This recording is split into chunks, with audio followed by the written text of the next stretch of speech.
I was born in Washington, D.C., and I grew up in Fairfield, Iowa, which is the home of the Transcendental Meditation community. I don't know if you guys have heard of Transcendental Meditation, but I actually grew up in the Transcendental Meditation movement, and my parents have been doing it since they were 15. And I went to the Maharishi School of the Age of Enlightenment, believe it or not. And so I've been meditating since I was 5 years old, actually.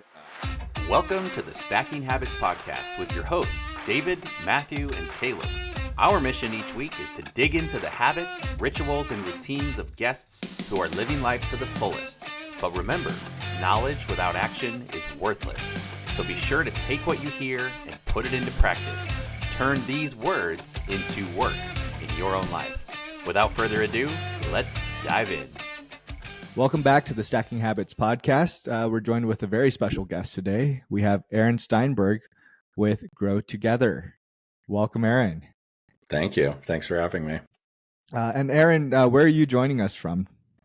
I'm in the Outer Bay Area in California, a town called San Leandro. Okay. I've never been to the Bay Area. I'm assuming it's beautiful. It's everywhere is beautiful out there. It is beautiful. The stories are true. Are you originally from the Bay Area?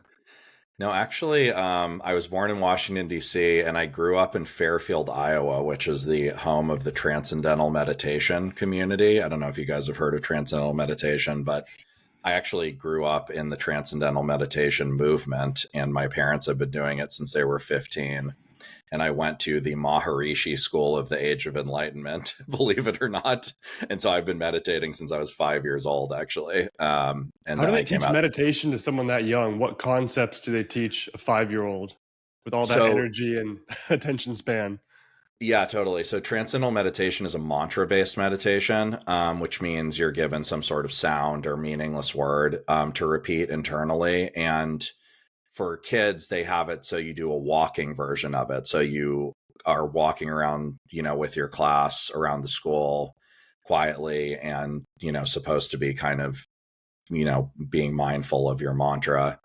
I can't remember being that young and knowing if I was actually able to do that or not, but basically it's the mixture of, activity and mindfulness they're going for. And then when you're 10, you transition to doing a sitting meditation. How large was the community that you grew up in? So Fairfield is a 10,000 person town, and it's a little funny. Actually, there's a book, if anyone's interested in learning about this, there's a book called Greetings from Utopia Park, written by Claire Hoffman, someone I grew up with, about sort of what it was like to grow up in the Transcendental Meditation movement. And 4,000 of the people in the town were meditators and the other 6,000 were not. And it was sort of this funny,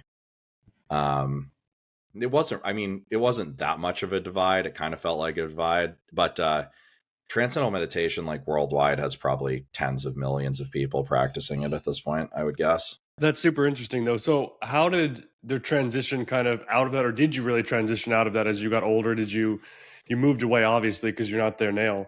What did that look like did that help influence your career path and kind of where you led right now? Oh, I would say it for sure influenced my career path. I mean, I have mixed feelings about growing up there, honestly. In some ways I really loved it. And I think conceptually, like having a scenario where you are encouraged to think about like what really matters in life for the time you're really young and kind of go beyond just a strict, like, life is random sort of materialism viewpoint, regardless of whether, whatever the truth of reality is. I think it's a rich, endeavor to like kind of consider who we really are and all that kind of stuff. So I think that's at the foundation of me getting into psychology for sure. Yeah. But I have had a mixed relationship with it. There's a difference between practicing transcendental meditation as just like a person, who wants to learn to meditate and chooses that type of meditation versus like being immersed in all of the philosophical underpinnings of it and just the community. And there are just some things that really didn't land with me. And I feel like this sort of gray area skepticism appreciation mix that had it so that I was never going to like stay prioritizing being around that community as like my life path. I just wanted to, go somewhere else and lead like a normal life, so to speak. Not that growing up in Fairfield wasn't quite as culty as I'm implying it sounds right now, but just, I just am like, it's like something I appreciate. It's something I still practice, semi regularly. My wife learned, but it's just like not as, it's not as big a part of my life as it is for my parents, for example. Yeah. So they're still there. You still go back out there. It's my mom is, my parents are divorced. My mom is still in Fairfield. My dad lives in Boston. Yeah. But they're both, okay. They've been meditating since they were 14, 15 years old, like, some of the first early adopters. And it's just hugely important to who they are as people and their well-being. Well, Now, Aaron, I know you talked a little bit about leading a normal life. My understanding is that a few years later, you became a professional poker player, which I would say is maybe extraordinary. You don't see that every day. So how did you make the transition from, transcendental meditation to professional poker player?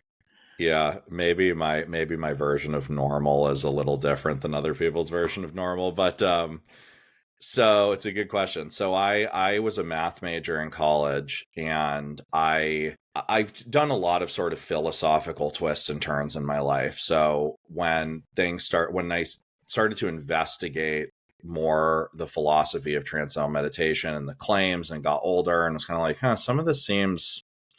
By the way, can I swear on this podcast? Sure. Okay, great. I was like, some of this seems like bullshit to me. I started to question a lot of it and started kind of trying on different ways of viewing the world. And this corresponded to, as I said, me becoming a math major. And then I have two little brothers who are identical twins. And my dad, for their 17th birthday, gave them $50 to put into an online poker account. And this is kind of in the heyday of online poker. And they subsequently turned that into a lot of money and became professional poker players from the time they were in their late teens. So this all kind of went together for me of like, kind of like, just do whatever, just do whatever makes you happy. I was reading a lot of Ayn Rand at the time, like just get really good at something, do whatever makes you happy, be selfish. I was like, cool, I'm going to, use this math stuff, and I'm going to kind of follow my little brothers into their career path and have them teach me. It sounded really fun to me and kind of glamorous. So that's what I did. And I know that's surprisingly sort of a twist of fate. That's sort of what launched you into what you're currently doing now, isn't it?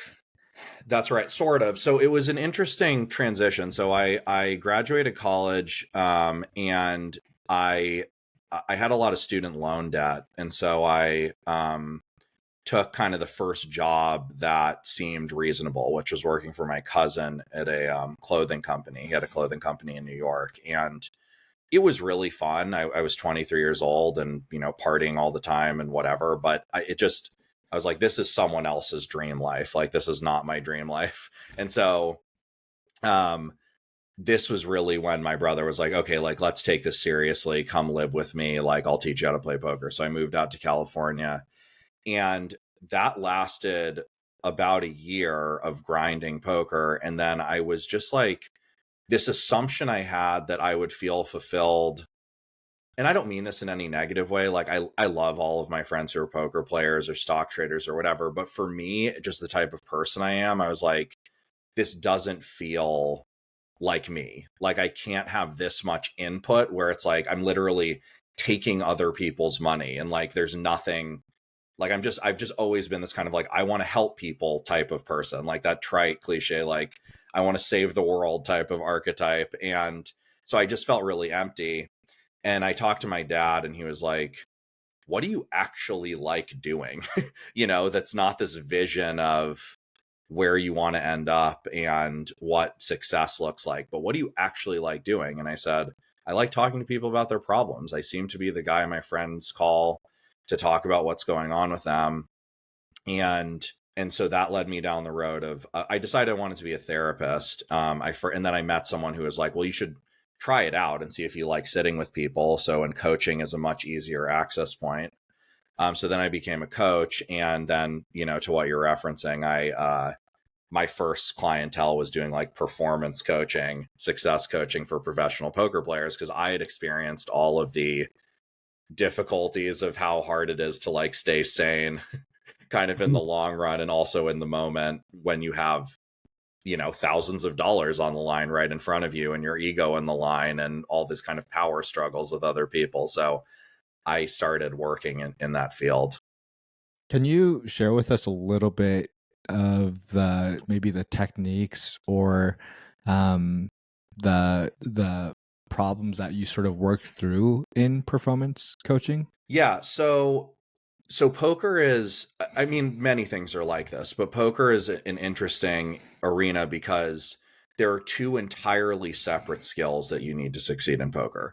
One is the ability to understand what you need to do in a particular situation, which is a similar, and that in itself is kind of two skills. One is your ability to study, because like now, and even at that time, there's a lot of studying. People are speculating about something called game theory optimal, which is basically like what's the best possible way you can play poker.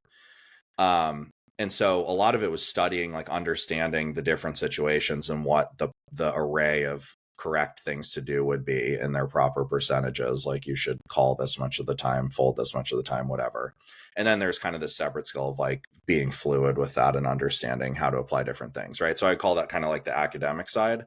But then you get into a situation in real time, and it's, now all of these emotional dynamics are at play, all these ego dynamics are at play, all these power dynamics are at play, and there is absolutely no guarantee. And in fact, it's somewhat unlikely, if you're just kind of at the beginning of your career, that you're actually going to be able to execute in real time the thing that you might know how to do in the back of your mind. Like you might be like, fuck this guy sitting in front of me, like I want to dominate him, and you re-shove all in over his raise when actually you should fold. And then you're kind of sitting there going, wow, I just wasted a ton of money based on something that I knew was wrong. And so my goal was to help people align. I mean, this is, in some senses, is still my goal. I think this is one of the most interesting human problems, is the difference between what you want to do and what you end up doing in real time. But basically that was my goal, was to align people with, what they knew how to do. And what I realized was that so much of this had to do with people's identities, or their sense of self, however you want to think about it, and how they want to feel about themselves and how they want it to be perceived by other people. And that in the modern world, this is a sort of a trite thing to say that is said a lot, but it's important. In the modern world, like we're not in much danger. Like obviously this is not true in a lot of places in the world where people are in a lot of danger, but the average person is not in much danger day to day. We're not surviving on the savannah or whatever anymore, right? So what has become threatening to us is basically relational, right? Like the main sort of currency of our threat system is now our self-image. And, some people want to pretend that that's not true and they don't care what others think, but it's biologically ingrained in us that we do. And so what I realized is if I could understand the very particular ways that people want to feel about themselves as a poker player, and what kind of identity, concepts and history is influencing how they are behaving at the poker table, I could then give them therapy basically and tools to make them less attached to those kind of like identity fixations. And I ended up with kind of like this cohort of all these people in Vegas who are working with me, who are kind of texting each other, because like the first technique that I stumbled across, which is very crude now that I know a lot more about coaching and therapy, but it was basically like admitting to another person that you wanted to see you a certain way, that you were feeling a particular type of insecurity about your poker game. And so that sort of mindfulness and sharing made people less wrapped up in their stupid behaviors, basically. Were you living in Vegas during this time that you were a professional poker player? No, I've lived in the Bay Area for 15 years, and so I was doing all of this remotely. And actually, this is part of why. So I have a master's in psychology, but this is part of why I never got licensed, is because at the time when I was graduating from my master's, I was living in California, and I had a full roster of clients all across the world, and was basically going to have to start from scratch. So I kind of kept going down the coaching plus route, as I call it. Can you tell us a little bit about how you transition then from performance coaching to relationship coaching, which is what you're doing now? Yeah. So I went to life coaching school in 2010, started my master's in 2012. Very much from the beginning, the reason that I went into school was that I wanted to do relationship work. I knew that from the beginning, that like that was the most fascinating thing for me. I just observed that. I think it's so interesting in our culture. It's a little soapboxy moment here, but that, relationships are among like the top 3 most important things to basically all people. For some people, the top, maybe second top for other people. And yet, like, we are so categorically horrible at them. Like, we tolerate this incredibly bad success rate where most relationships are failing. Even the ones that are technically succeeding and that they're still together have a large quantity of people, some high percentage of people that are miserable. Like, we have a very high failure rate of relationships. Like, how many people do you know where they're like, I genuinely have an amazing relationship, and you believe them? For me, it's not many, So anyway, I found this really fascinating, and relationships played a big role in my life. As I said, my parents got divorced. So that's what I went in with. And I've tended to kind of repeat this pattern over and over again in my life, where I'll make a decision and then I'll do the version of it that's the most accessible to me, and then kind of work up to the version I really want to do. So at this point, the version that was most accessible to me for coaching and working with people was poker. But I had relationship clients as well during that time. It was just the minority. And then as time went on, it flip-flopped. So by the time like 4 years had passed, I was doing basically entirely relationship work and almost no poker work. So Aaron, now that you have all of this experience and you've coached, many couples, what's the secret? What's the secret to a happy, healthy, great relationship? Oh man, you're going to give me like the 10,000 foot view question. What's the secret to a great relationship? So here's what I would say. I'm going to answer that question with equivalent sort of summary, and you can let me know if any of this seems we need more detail. But what I think is interesting, here's a maybe controversial thing I think about people and relationships. I don't think it's controversial, but I think a lot of people find this sort of offensive. I think that people are actually much simpler than we want to think we are. I have this analogy I use a lot, that like there's like if we're a tree, right? There's like there's not that many trunks of the tree, right? Like, this is why I think personality typing systems work, that people get really into them, because there's not that many personality types. Like, there's not that many cores of the way you orient. You might want to be someone who helps other people, or someone who's a high achiever, or someone who feels special or elevated, or someone who feels included, or a leader, or someone who's adventurous. Like, there's maybe like 7, some are 5, 7, 12, whatever, right? But there's not that many trunks of the tree. Where people get complex and interesting is in our leaves and branches, and how we express these sort of core fundamental themes of being a person. So to me, relationships carry a similar sort of simplicity and also complexity, which is that I think fundamentally, I call these themes. So I call like these trunks of the trees themes. And one complexity is, I think, language is really important. Like, if you say to someone in a coaching session, oh, it sounds like you want to feel like you're really important. They'll be like, no, that's not it at all. I want to feel like I matter, as if those are like very, very different, right? So language matters a lot. But anyway, so I think each person has maybe 2-3 themes that are important for them to feel in a relationship.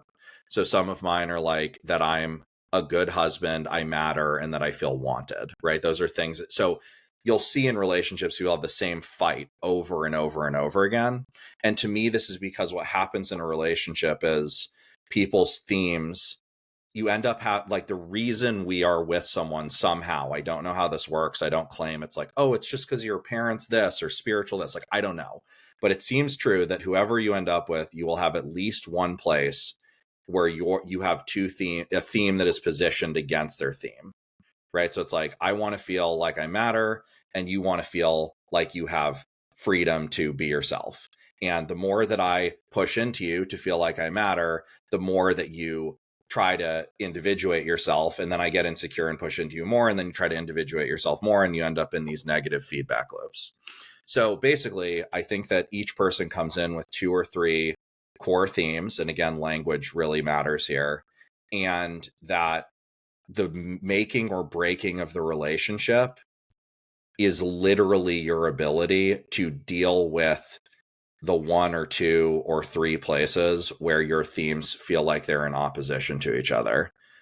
And in a certain sense, I think it's that simple. Now, I think we could go beyond that and say that's a little bit of like an ego reinforcement practice. And then there's kind of like, you could say, the spiritual journey of relationships, which is like, who do you want to become beyond these themes? And what do you want your relationship to become? But like, in a very fundamental level, I think it's almost that simple. Like, now, how you do that is obviously complicated, and the communication skills and all that kind of stuff. But to me, like, that's the thing that either makes relationships succeed or end, that I've seen. Do you have a systematic way of identifying these themes right now when you have new clients? Do you have a test or a systematic way of pulling these out and extracting these? If I'm being kind of lazy about it, or not lazy about it, but just if I want some help, like I might have them take a personality test. I personally think the Enneagram is a cool model. I'm not obsessed with any sort of personality test. For me, they're just doorways. Like, I get really annoyed when people view personality tests as like stopping places. Like, oh, you're just doing that because you're a Pisces, or you're just doing that because you're a 4 on the Enneagram. It's like, drives me nuts. But like, I might have them do that just so I can kind of ballpark it. But at this point, like, basically I can listen to people talk for about 10 minutes and I can have a pretty good sense. I won't have the language perfectly, but you just hear, like, if I hear people fight, like in their standard fight, that's easy. Like, basically it's like, whatever they are accusing their partner of, what is the impact of that on them? So it's like, if you're like, you're really selfish, it's like, okay, what is the impact of that? You don't feel like you're on a team. You don't feel like you matter. You're right. Like, what is that? Because they're going to be opposite sides of the coin. Oh, you're too needy. Okay. Is that nothing I do is good enough for you? And it's like about achievement. Do I feel like I not have enough space? Like, I can kind of see the structure of it through their fights. So that's one thing. If you know what your repeated, so let me say repetition basically is the answer. Whatever your repeated judgment is of your partner, whatever your repeated sort of, you make me feel this way is of your partner, or whatever your repeated fight is basically going to be the answer to that question. So I'll spend a lot of time refining it, but basically I'm kind of taking, like, the easiest is when people come in and they go, here's the fight that we keep having over and over and over again that we can't get out of. I'm like, okay, cool. I can create a model around this pretty easily. Yeah. Aaron, going back to what you said a little bit earlier, I have a question about you mentioned that there often is what you found is there is one area where the couples are in direct opposition of each other. Mm-hmm. Is that just human nature, or is that part of, I guess, a relationship where you almost need sort of that friction in order to maybe desire to be in that relationship, if that makes sense? Yeah. Well, just to be clear, I don't feel like they are in opposition to each other. I feel like it's more sincere or nuanced to say the couple perceives them to be in opposition to each other, and the way that they operate currently, when they're trying to access those themes or feel those themes or create those themes within their partnership, creates an opposing sort of feeling between the two of them, or seemingly oppositional things that don't fit together.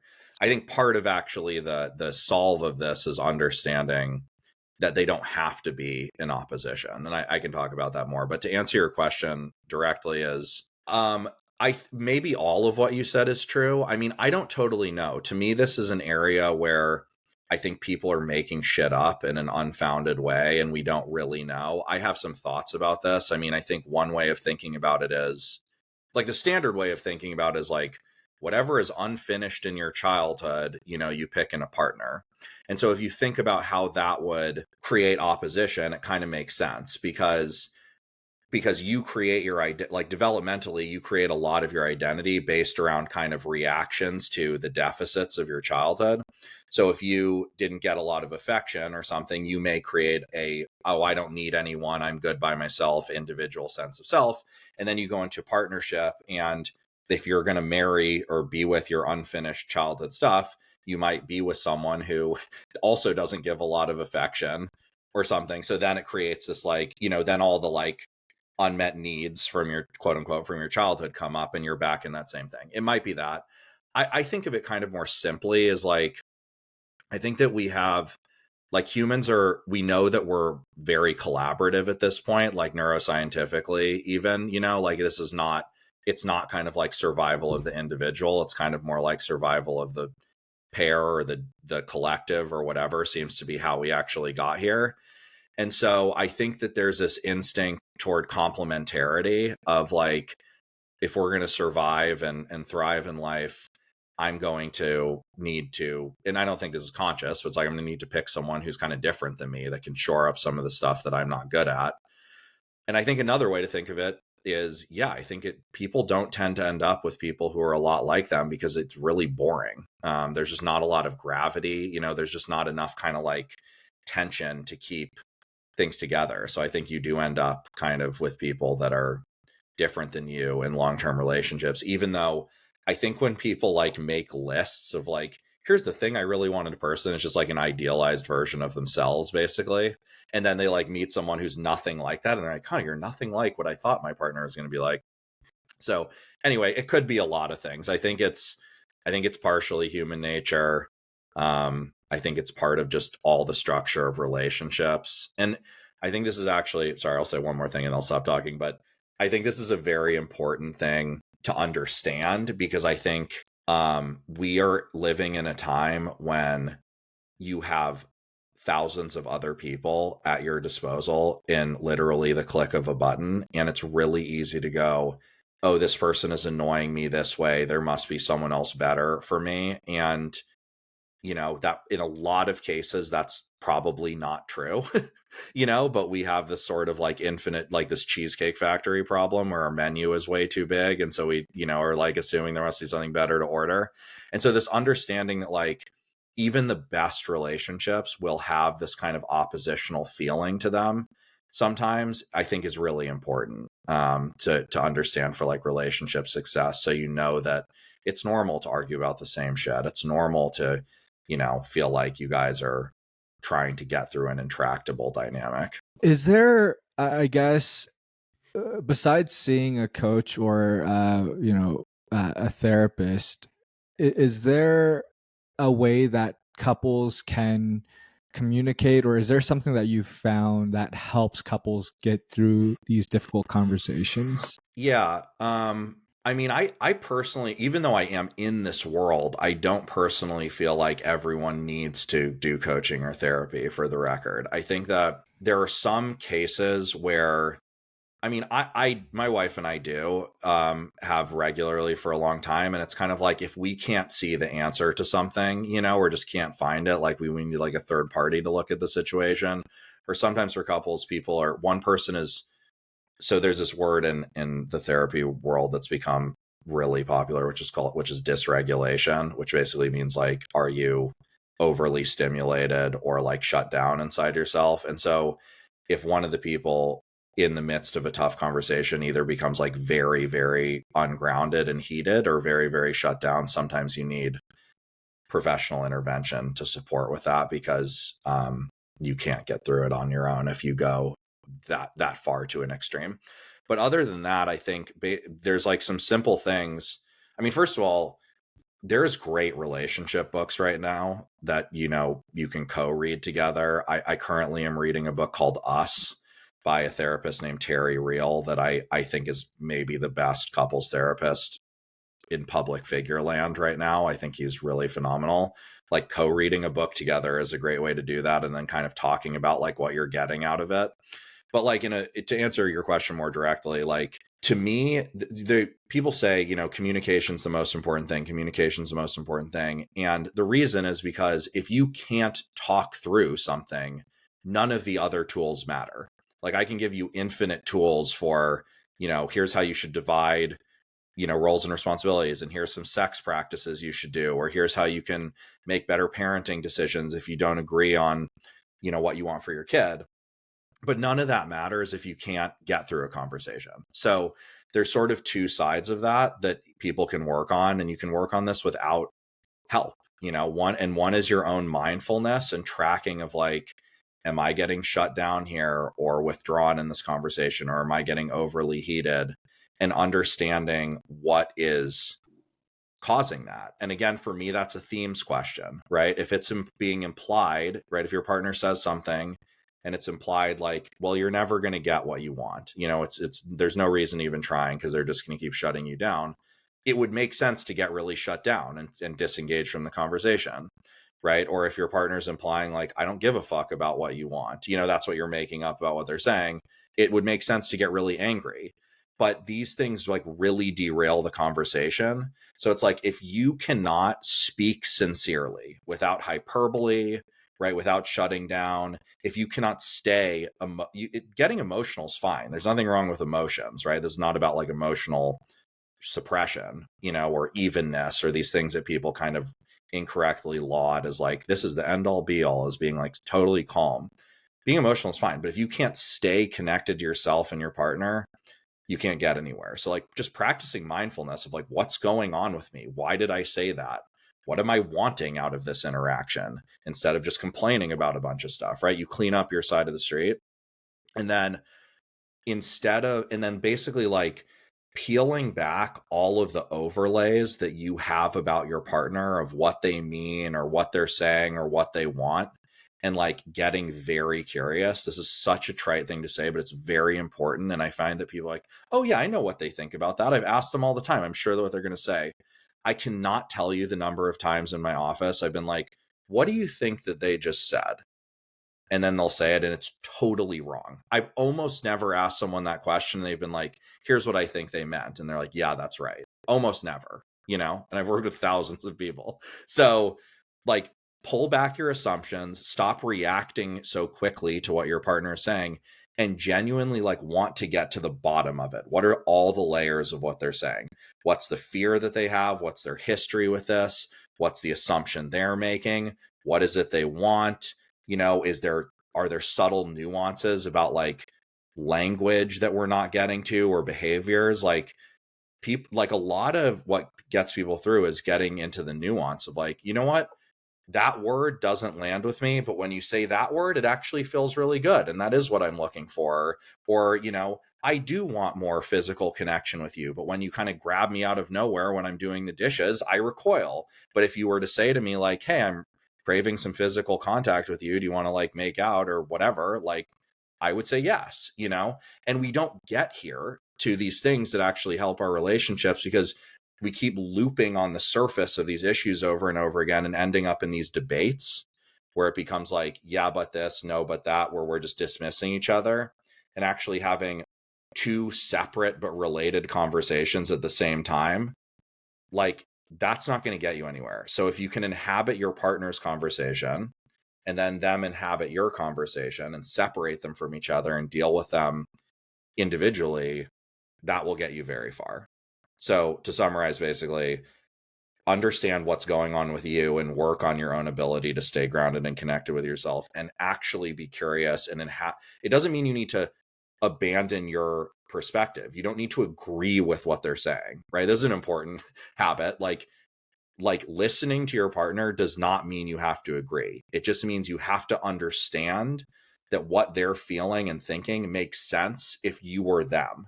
right? Based on their history, their themes, their ways of making sense of the world, and get in there with them, get it, see if they need anything different from you, and then vice versa. That will get you really far. And you don't need a professional to do that. You just need to be accountable to not being an asshole, basically. You make it sound really easy, but I know just from personal experience, those two concepts, which I would summarize as self-awareness and empathy, those are, two areas that it takes a lot of work to get to a point where you're doing it effectively. I would say it's infinite. I'm not trying to say I'm even great at that all the time. Sorry, I got you off, David. What were you saying? No, I was going to say, there's this common phrase, stepping into someone else's shoes to get their perspective. But I actually think that isn't enough to truly feel empathy. I think Stephen Covey puts it best in 7 Habits, where he says, in what reality is the other person completely correct and logical? Like, in what reality does the other person's perspective make 100% sense? Yeah, totally. And like using that sort of framework to understand where that other person is. Otherwise, what you're doing is oftentimes, like I find myself doing this often, is when I'm putting myself in someone else's position, I'm looking at that position through my own lens. And oftentimes that isn't enough to really understand what they're seeing and where they're coming from. And so, you said like, oh, it's really simple. Just don't be an asshole. Like, do this and do that. I'm just like, man, for a lot of people, myself included, I'm like, I think getting some sort of help would be really beneficial. Yeah. By the way, just to be clear, that was a joke. I know that that's not very simple. I think actually this is an interesting sort of habit conversation to me. Is one of the I'm going to kind of circle back into what you said through a kind of loop here, but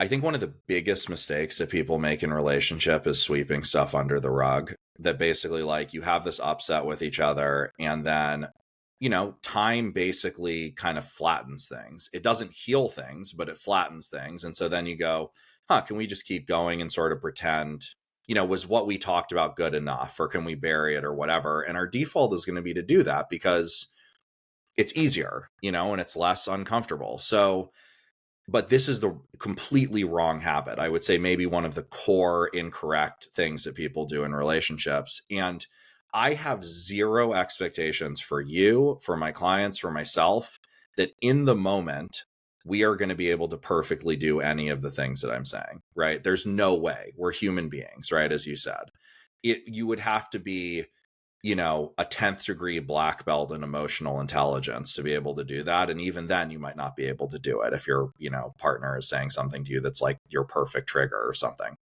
So the habit is to come back to things as soon as you possibly can. That's what matters. It does not matter actually at all that you get it right in the moment. I mean, obviously that would be preferable, but from like a relationship satisfaction and progress standpoint, all that matters is that as soon as you have the capacity, even if that's days, you come back and you go, when you said that thing, I went off the rails because I was just like, wow, they must not care about what I need. And that's what I like made up. And then I just kind of went with it. And then I got mad at you. If I could do that again, here's what I would have said to you.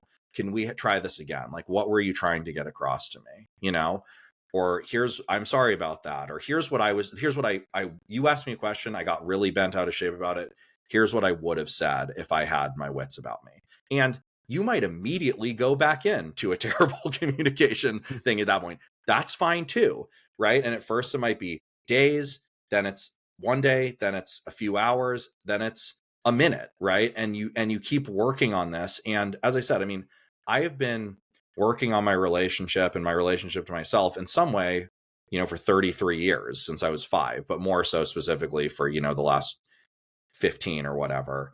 And there are things that my wife does or says that like really get me. And I act like an asshole, or I act like I'm doing all the things I'm saying not to do.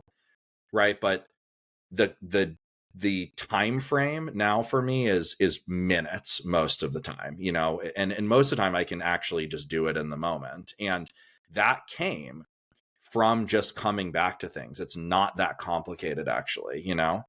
And so the other thing I want to say about what you said is it's hard, but it's not complicated, right? Like, this is why I think these themes are really important, because most of the time, right, like, what's going to happen is you're going to get lost in a theme, and then you're going to act accordingly, right? If your theme that you're in is I don't matter, or nothing I do is enough for you, which is the two most common relationship themes, are some version of you're not loving me or caring about me the right way, versus you don't appreciate my efforts, or nothing I do is enough for you, right? Those are kind of the most common positionings.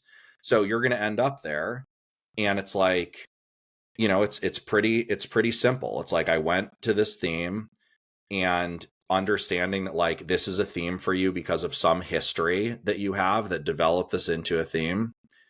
And, you know, that's basically it, is understanding kind of I mean, it's more complicated than that, but like, just understanding the repetition of that's where you go, and that, you know, that's where you and your partner's going to go to some other one, and kind of having the mindfulness to, like, get that more and more and more in the moment, basically. I know you spent a lot of time with this idea of baby proofing your relationship. Yeah. And during our pre-call, you said something interesting. You said that most people think that having a kid will fix their relationship, but Yeah. you've actually experienced something totally different. Can you share a little bit about that? Yeah. So I don't know. So yeah, sorry if I said those words. That's probably somewhat hyperbole. I would say most people think having a kid is going to make their relationship better or enhance their feelings of love. That's probably what you said. Yeah. Fix, maybe some people think it's going to fix their relationship. And yeah, and so that's what I've found, is that, like, that's still majority of the case. That's a very old school way of looking at things, and it still is a kind of the view that people have. At best, people seem to kind of think, you know, kind of put it out of sight, out of mind. Like, this should be fine. I'm not going to worry about it. It is not even remotely unknown or debatable at this point that is not true.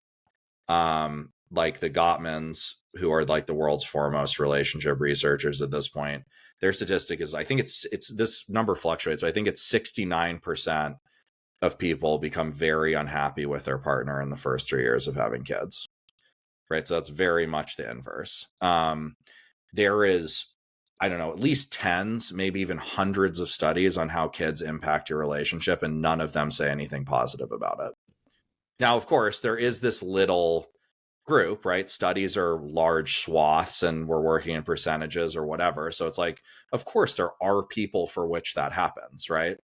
But I mean, I would guess that there's like self-selection issues and self-reporting issues, and I would guess it's actually more than 70%. But I could be wrong. I'm just one person. So anyway, yeah, that's what I discovered, is that's not true. And you know, also the statistics on divorce show that, like, this time, like in the first years of having kids, is basically when relationships start to fall apart. So it's this very difficult experience that this starting to change, was very kind of under supported and under talked about, which is why I was interested in tackling it. Also because I became a father. So I guess, what's the difference? Because I'm thinking of, you know, having a kid. It's a really stressful time in a couple's life. So is, I guess, a passing of a loved one, or moving to a new state, or starting a new job. How is having a kid so much different from any of those other challenges that a couple might experience? In some ways, I would say it's not. I mean, I think you're on to what I'm guessing you're implying is just like different kinds of transitions are difficult on your relationship, which are difficult on us as individuals. And actually, this is something we talked about when creating all of this, is like, what's kind of the bigger picture thing that's interesting to us? Is it transitions? Is that kind of why this is interesting? So in some way, I would say it's not different. You're going through some sort of thing that's fundamentally changing either like the structure of your life or the way that you relate to yourself. And those things tend to be difficult on relationships. I think the second hardest time in my relationship was moving in together, behind having kids. So I think those things are fundamentally hard. I think there are particular dynamics about that happen in parenthood that are particular and difficult. Like, for example, when you become a parent, you really are creating an entirely new sense of self. It's not that you become an entirely different person, but your sense of self is expanded. You now have your identity as a parent and all of your behaviors as a parent, which you didn't have before. And so you're kind of discovering who you are in a new way, and what's the same, and how do you stay connected to the thing you were before, which is very difficult to do when you're now consumed by the survival mode of parenthood, and then your partner's doing the same. And so that's a weird overlay, that creates kind of a lot of confusion. Like, I heard someone say when I was making this course, they're like, I never needed affirmation before I became a parent, and now I like desperately need affirmation. And so it's like, if in a relationship, if you relate to your partner as being offended by affirmation and like not wanting that, and then all of a sudden they need tons of affirmation for you because they've become this new expanded self, that's very confusing. It can cause a lot of problems. You're not in the habit of doing that. So that's one thing. I think also just the plain sort of parenthood is just very consuming. Like you just don't have a lot of free time for yourself. And so you are meeting your partner with a pretty empty tank a lot of the time.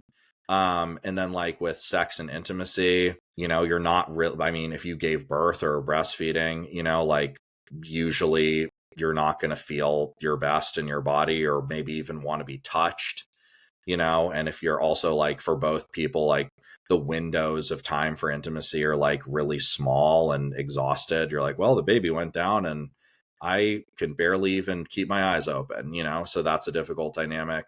There's a lot of scarcity that can come with having kids, of just financially. I mean, it depends on your situation, but having kids is expensive. So there can just be this tension, the survival mode anxiety you're going into. And I find that like a lot of the problems that people have already become exacerbated by the process of having kids. So you might John Bowlby, who is the founder of attachment theory, said that parents fight 9 times more often than they did before they had kids. I find that basically impossible to believe. That seems just insane to me, but I'm sure it's at least maybe 2, 1.5, 2, 3. I don't know. So it's just that the dynamics of parenthood are just a pressure cooker in which, the sort of the freedom and ease that you might have been experiencing in your life just gets really tested, and it's just hard to relate. You barely have enough time to feel like you're a person, let alone a person who wants to relate to another person. Aaron, you mentioned some interesting things there, and going back and tying all of this to this concept of themes, would you agree that, sort of these big life experiences, and especially having a kid, maybe introduces new themes or amplifies existing themes within individuals? And there's essentially a period of time that essentially these themes need to be reharmonized, or these couples need to, I guess, learn this new theme that the other person has. What an interesting question. So I think to me, the jury is out on how much people change over the course of their lives. I'm not sure. And I think some people think we don't change at all, and some people think we change a lot. I think there's evidence to show that maybe we change a little bit. I think in terms of themes, what I've tended to find is like, yeah, there might be a new theme introduced from a new experience, or something that was dormant kind of in the background that now is coming more to the surface from the new dynamics of being a parent. Sometimes seeing your kids reminds you of your own childhood in ways, and new things come out that are interesting. But I think in general, kind of the majority of the experience is that the themes you already have become exacerbated, like you said. So like if you're a person who identifies as like an achiever, you're now going to put a lot of that sort of achievement pressure on yourself in the realm of being a parent. So if you're a person who identifies as like a helper, a service person, now you're going to be very worried about the impact you're having on your kids, you know? And so I think what you said is I found really beautiful of like I can't remember if you said reharmonization or reintegration. I think that's true. Like, I think you have to find, actually one of my coaches that I trained and Grow Together said this quote that I thought was really cool. She said to me when we were talking, I feel like she had twins actually, so this was even more in hyper speed, but she said, when I had kids, I felt like my sense of self became like a quadruple exposure image. And I'm still kind of trying to figure out like, what is the me that becomes a more uniform image, 2 years down the line. So I think you're really spot on there. Can I put you on the spot and ask you an interesting question? I'm curious if you have an answer for this. Please. If you don't, that's fine. Are there common habits or practices you nearly across the board recommend? If I were to come to you, whether it be as a parent or a relationship, and just say, let's say relationship. Yeah. Like, I've got some issues. You don't know what those issues are. What are some things and practices I can put into my relationship right now without you knowing anything that could take steps towards improving that relationship? Yeah, it's a great question. I would say my answer to that is essentially a lot of the things that we've talked about already. So for me, as I said, because I think that relationships in a certain way are very simple, and it's basically the intersection of two people's themes with each other. For me, like if you're going to take on the Aaron Steinberg way of doing things, my suggestion is figure out what your themes are. And the way that I do that again is I go, what's your most common argument? What is your most common judgment of your partner? And then work backwards, right? Like back solve it. So if your most common judgment of your partner is they're really selfish, probably you want to feel like you matter or feel like you're on a team or something like that. And language is very important. So you want to keep refining those. And having ideally both of you kind of think about this, and you kind of know and can have this understanding of like, what is the figure eight that we're in, or the reinforcing feedback loop, or the more I'm like this, the more that you do this. That particular understanding is maybe my top of the ladder of things that I would recommend. In fact, like in the background, I've never released this, so I've been developing this kind of like couples practice. It's just something you could like teach and take with you instead of going to therapy. And the entry point to it is that. The entry point to it is understanding your themes and the figure eight and the feedback loop that they form with each other. So that's one thing that I think is very important. Maybe the most important. And I think the thing I said about not sweeping anything under the rug is extremely important. Like that's like I say as a default, this is kind of obnoxious, but like as a default, I say everything you're feeling and ask all of your questions, right? Like people over-synthesize things in relationships. So like if you're thinking about your sex life, you might feel 5 different things about this. I want to have sex with you more. I'm worried about what it would feel like if I said that to you. These are the things that are actually working for me, but it's actually just this. And I really don't want to make you feel bad. And I understand this is a sensitivity for you from this. But like, I really do want to feel more connected to you. People then over-synthesize that, and they'll come to their partner and be really nervous. They'll be like, I want to talk about our sex life. We need more sex. And it's kind of like their partner's like, what? And then they're forced to assume a lot of stuff. So say all don't synthesize, present the whole iceberg and ask about the whole iceberg is a big one. And coming back to things, right? Not sweeping things under the rug, viewing kind of the long game. I have like this pyramid of, at some point I want to create a visual around this, but basically there's like a pyramid of like, I have a relationship model. At the bottom of it is willingness. So if you're not willing to receive feedback, look at yourself honestly, share what's going on, like you're not going to get anywhere. Like if you have what's referred to as a fixed mindset, like you're not going to get anywhere in a relationship. It's just not how relationships work. And then on top of that is, are you committed to your own well-being, and are you committed to the team's well-being, right? And both in correct proportion. Then on top of that is your ability to regulate your feelings and stay grounded.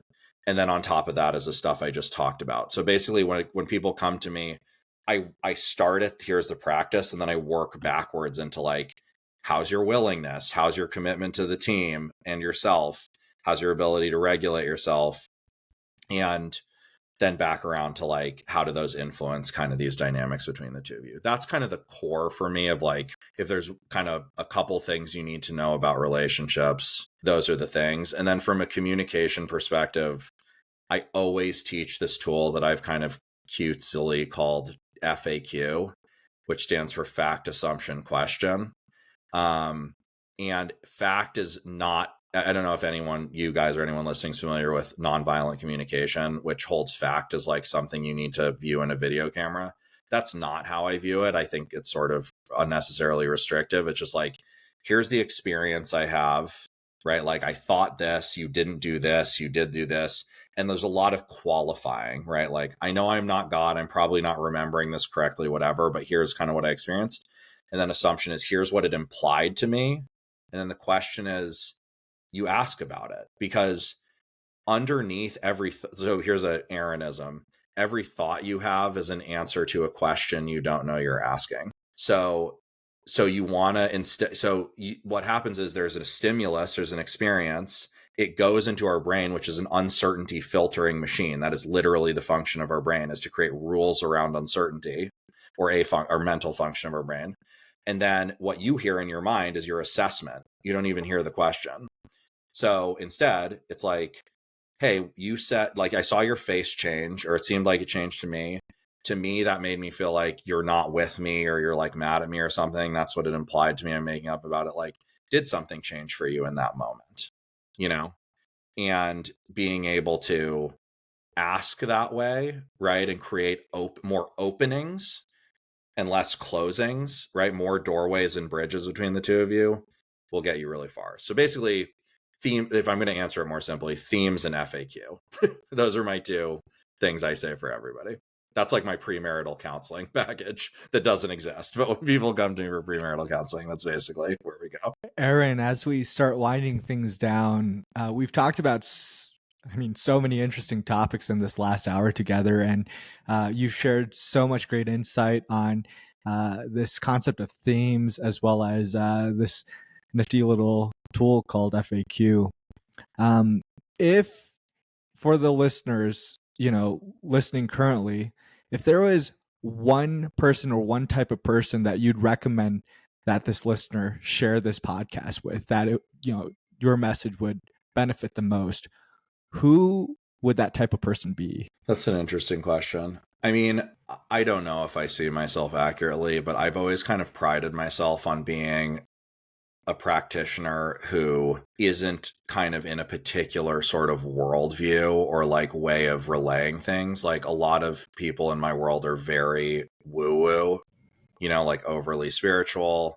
A lot of people in my world are very academic and kind of harsh. Like, to me, I try to be, like, obviously, like, I think really intensely about things and try to model things, but I try to make it like really simple. So for me, like, I think there's a bit of like, there's people who are going to want to work on their relationship no matter what. And there are people who are not going to want to work on their relationship no matter what. But I think there's this set of people who are like, I'm kind of not that happy, or there's some stuff I'm questioning, but I don't see anyone around me who can explain that in a way that doesn't make me want to vomit or something, or, so that's how I see myself, as like kind of the modeler or, psychology person or counselor for people who, are kind of on the fence. Because like, to me, like, theme, like, none of this is like super simple, as we have kind of talked about seriously and joked about, but it also is kind of simple. It's like, not, you don't need to like inhabit any sort of, thing about your parents or, dubious spiritual claim to inhabit my way of doing things. So I feel like if someone's listening to this and like, you have a partner who's kind of like, yeah, I'd rather I think our relationship could be better, but I don't trust anyone to do that, or don't know things really resonated with me. I think I'm an interesting person to try. Well, that's a great answer. I was going to say, if I see any couple bickering on the street, I'm going to tell them to listen to this episode. Okay, you're being much more generous than I'm being with myself, so I appreciate that, David. For those who want to reach out to you, what's the best way to connect with you, Aaron? Yeah, so my Instagram is at the Grow Together Co. And so you can follow me there. Our website is the Grow Together Co. My email is Aaron at the Grow Together Co. One of my favorite things about what I do is honestly like answering people's questions. So if anything you heard in this is like, that was interesting. I wonder, can you say more about that? Or, or similarly, like a lot of people have reaction. I speak kind of tongue in cheek sometimes, like, you're just saying like, don't be an asshole. And obviously it's not, and I'm like, yeah, I know, so I like going in further in those directions, and kind of hitting in the nuance, because the nuance, obviously things branch out really quickly and get into like, well, if that doesn't work, then you do this. So anyway, all that to say is ask me questions. If you feel inspired to communicate with me, like it's fun for me. So you can get in touch with me any of those ways. Awesome. And of course, we'll drop those links in the show notes. And Aaron, I just want to thank you for this enlightening conversation about relationships. Yeah. Well, thank you so much for having me. It was a lot of fun. I hope I wasn't too bulldozy with all this stuff that I'm thinking. No, not at all. It was perfect. No, not at all. All right. And with that, we'll see you next time. All right. Thanks, guys.